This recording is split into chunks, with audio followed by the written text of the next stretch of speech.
Olá, sou Douglas de Oliveira e estudo na instituição do Centro Universitário da Serra Gaúcha, cursando a cadeira de Metodologia da Musculação, orientado então pelo professor Carlos Leandro Tigman.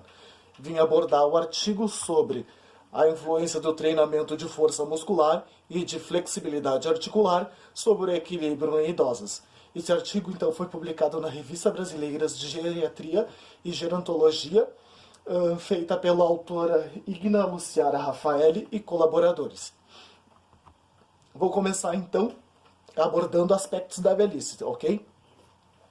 O envelhecimento então imprime alterações naturais em todo o organismo, onde vai começar a ocorrer declínio morfológico e fisiológico e hormônico, tá? No qual vai ocasionar o quê? Degeneração óssea, perda de massa muscular, expansão dos vasos sanguíneos, dentre outros fatores, tá? Então, o que acontece? O idoso começa a responder com mais lentidão sobre o ambiente. Então, ele começa a ficar mais vulnerável, tá? Então, a sarcopenia, ela é um grande problema público, no qual ele é interferido na mobilidade do idoso, ele possuindo algumas limitações, tá? Então, o que acontece? 30% então, dos indivíduos com mais de 65 anos de idade cai pelo menos uma vez por ano, tá? E esse índice aponta que o sexo feminino é onde ocasionam mais quedas, ok? Indivíduos adultos perdem cerca de 8 a 10 centímetros de flexibilidade na região lombar, sendo indivíduos ativos, tá? Então, como uma forma de prevenção sobre essas perdas, a ação preventiva com exercício físico vai gerar um benéfico em relação à questão da saúde deles, tá?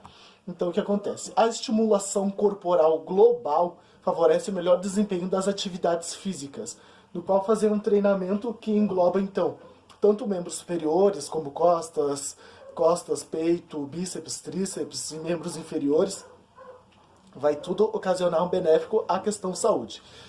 Foi feito, então, uma pesquisa sobre o estudo realizado com indivíduos acima de 90 anos, que no qual tiveram uma melhora na questão de força muscular, onde tiveram um treinamento de 8 semanas. Então, este artigo aqui que estou apresentando foi embasado um pouco também neste outro artigo e estudo que já tinha sido realizado, tá?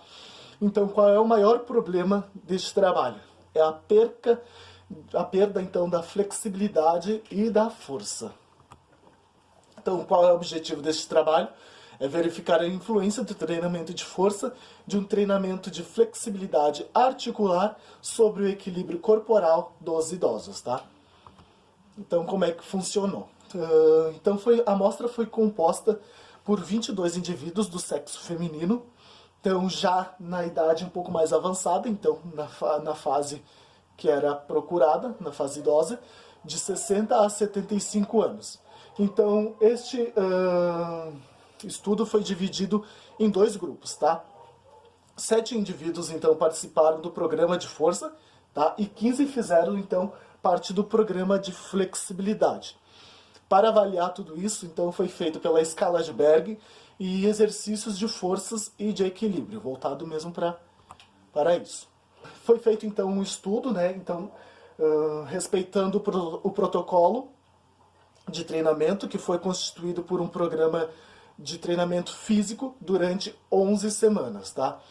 Então, com 3 séries de 10 repetições, com carga de aproximadamente 70% da carga máxima. Ou seja, também foi feito então o teste de 1RM para saber qual era o peso máximo que os indivíduos conseguiam realizar os exercícios, para poder se basear no treino e poder alencar ali a porcentagem que queria de 70% sobre o treino, tá? Então, os participantes do treinamento de flexibilidade realizaram, então, inicialmente um trabalho com a utilização de bolinhas, passando em questão de tendões, quadril, tá? Então, como é que funcionou? Então, aqui tá os resultados, tá? Então, a média da score da escala de Berg, então, os participantes submetidos ao treino de força muscular, foi então feito 53 pontos no pré-teste e de 55,85 no pós-teste. Então, o que aconteceu? Foram feitos no teste 7 sujeitos, tá?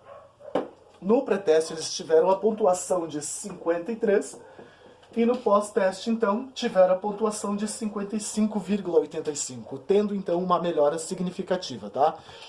Então, já na questão da flexibilidade, onde foi feito o estudo com 15 sujeitos, tá? No pré-teste, então, tiveram a pontuação de 52,46 e no pós-teste tiveram de 55,46, também tendo uma melhora significativa, tá? Então, a discussão deste trabalho. Tendo em vista que a força muscular e a flexibilidade, dentre outras valências físicas, interferem no equilíbrio corporal dos indivíduos idosos. Então, significa o quê? Que a flexibilidade e o equilíbrio estão interligados, tá? Se há falta de flexibilidade, automaticamente vai ter, então, uma falta de equilíbrio corporal, tá?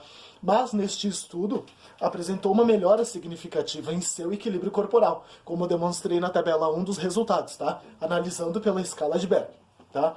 O treinamento de força pode minimizar ou retardar o processo da sarcopenia, no caso onde teve uma melhora na mobilidade desses idosos, tá? Ali onde eles vão ter a melhora da mobilidade funcional e na independência funcional, no qual eles conseguem então levantar de algum lugar sozinhos, conseguem se locomover de um ponto a outro também sozinhos, tendo esta melhora aqui com o estudo, tá? O treinamento de força de alta intensidade é seguro para a população, então, que foi composto este estudo. Claro, se supervisionado por um profissional, sabendo respeitar a individualidade de cada ser e também respeitando as suas limitações, tá? Então, baseado nos princípios biomecânicos de controle corporal, ofereceu maior ênfase nos membros inferiores. Então, o treinamento de força foi voltado mais em questão de máquinas, tá? Onde trabalhou mais na flexora, extensora, adutor, abdutor, leg press, agachamento hack, onde que são mais os movimentos guiados, né? Então, para não ocasionar nenhuma lesão e não machucar nenhuma das participantes, tá? Então, tendo a interferir no equilíbrio corporal em indivíduos idosos é a flexibilidade, como eu falei antes da interligação entre os dois. A flexibilidade articular apresenta uma melhora significativa em seu equilíbrio corporal, analisando pela escala de Berg, como também já apresentei nos resultados da tabela 2. Tá? Então, apresentando uma melhora significativa no equilíbrio mensurado pela escala de Berg, quando o score de Berg está entre 43 a 52, cada ponto diminuído no score equivale a 2 a 7% do aumento de risco de queda dos idosos. Então, sim, houve uma melhora, tá? Então, a conclusão deste trabalho diz o quê? Que durante 11 semanas foram suficientes para beneficiar em relação ao equilíbrio corporal das idosas avaliadas. Então, com este trabalho em cima delas, já teve um resultado bom e bem comparativo entre o pré e o pós-teste, tá? Então, constata-se que a melhora da manutenção da força muscular e flexibilidade articular tem grande influência no equilíbrio articular, no equilíbrio corporal em idosos, tá? Como eu havia dito antes. A força muscular, obviamente, se tu não tem teus músculos bem estabilizados, automaticamente vai ocasionar um desequilíbrio corporal. Se também há uma limitação da sua flexibilidade de não conseguir se estender por completo ou de não conseguir fazer uma extensão benéfica para o movimento que quer realizar, também vai ocasionar o desequilíbrio corporal. Tá? Então, se o indivíduo é treinado, ele estimula isso, automaticamente ele vai ter uma melhora nessa questão. tá? Então sugere-se para novos estudos que sejam realizados por períodos de tempos mais prolongados, então que não sejam só somente 11 semanas, que se prolongue um pouco mais, para ver se essa pontuação das escalas consegue aumentar. E também outra sugestão é que seja pego mais alunos ou indivíduos de outro sexo, não somente de feminino, sim masculino, para ter então uma comparação entre o sexo e idade para comparar nas escalas, tá ok? Então as referências utilizadas neste artigo está aqui, foram diversas, tá? Tem mais slide. E é isso aí. Então este trabalho, este artigo, teve então um resultado benéfico para os idosos, ok?